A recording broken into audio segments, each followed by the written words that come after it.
Shalom mon frère, shalom ma soeur. Que la paix du Seigneur soit avec toi ce matin. C'est au nom de Jésus-Christ que nous sommes encore réveillés ce matin.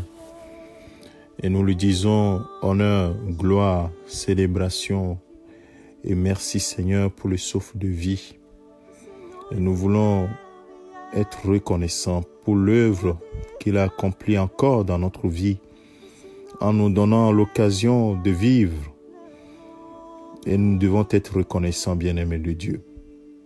Ainsi, nous nous réveillons en nous dirigeant vers la parole de Dieu, en nous laissant conduire par sa parole qui nous donne de marcher comme lui le veut.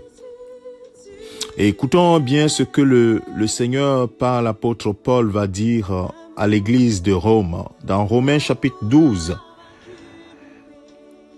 Il va commencer par leur dire, à partir du verset 9, que l'amour soit sans hypocrisie. Ayez le mal en horreur, attachez-vous fortement au bien. Bien-aimés, attachez-vous fortement au bien. Les choses dans ce monde aujourd'hui nous poussent au contraire. Mais cette parole est destinée à l'Église. C'est pour cela que nous devons compter sur la grâce de Dieu pour marcher comme lui le veut. Le verset 10 et le verset 11 qui sont encore d'autres recommandations. Attachez-vous fortement au bien. Et comment nous devons le faire? Par amour fraternel. Bien-aimés, ayez de l'affection les uns pour les autres. C'est ça, s'attacher fortement au bien. Ayez de l'affection les uns pour les autres par honneur. Usez de prévenance réciproque. Regardez à l'autre, ne regardez pas à vous, à vos sentiments, ce que vous voulez, ce que je veux, ce que je veux, ce que je veux. Regardez, tenez compte de l'autre également. C'est ça la preuve de l'amour fraternel. Ayez de l'empressement et non de la paresse. Servez, soyez fervents d'esprit et servez le Seigneur. Bien-aimés de Dieu, lorsque nous servons les hommes, nous servons le Seigneur. Lorsque nous avons de l'affection pour l'autre, nous servons le Seigneur. Il dit, toi si tu dis j'aime le Seigneur ou bien j'aime Dieu, que tu ne vois pas, alors que tu n'aimes pas ton prochain. L'apôtre Jean dit que tu es menteur, que la vérité n'est point en toi, que c'est faux. Lorsque tu aimes ton prochain, c'est la preuve que tu aimes Dieu. Et c'est ce que l'apôtre Jean dira, que effectivement, notre jauge de notre affection pour Dieu, de notre amour pour Dieu, c'est l'amour du prochain. Dit que celui qui aime le prochain a connu Dieu. Mais celui qui n'aime pas son prochain n'a pas connu Dieu.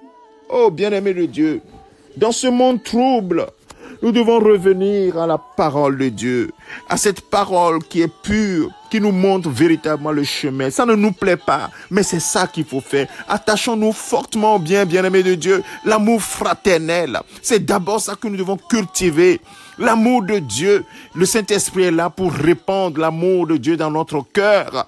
Mais l'amour pour le prochain, c'est ça qui est le plus difficile. Aimer jusqu'à aimer celui dont la tête ne te plaît pas. Aimer jusqu'à aimer son ennemi, bien-aimé, ça, c'est surnaturel.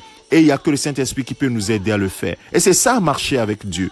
Bien-aimé, ce matin, que le Seigneur tienne ta main et te dirige dans ce sens. Pas le contraire. Pas regarder à toi, à tes sentiments. On m'a blessé, on m'a fait ceci ou cela. Non, laissons ça tranquille. Si aujourd'hui tu meurs dans cet état d'esprit, de la haine de l'autre, du mépris de l'autre, ce sera difficile pour toi de voir la face du Seigneur. Oh bien-aimé, que le Seigneur nous aide. Notre Seigneur est fidèle et son Esprit Saint est là pour nous aider. Que le Seigneur te fortifie, te soutienne. Je te souhaite une excellente journée. Médite ces paroles et marche dans l'amour fraternel au nom de Jésus-Christ. Amen. C'est ton serviteur, le pasteur Alexandre.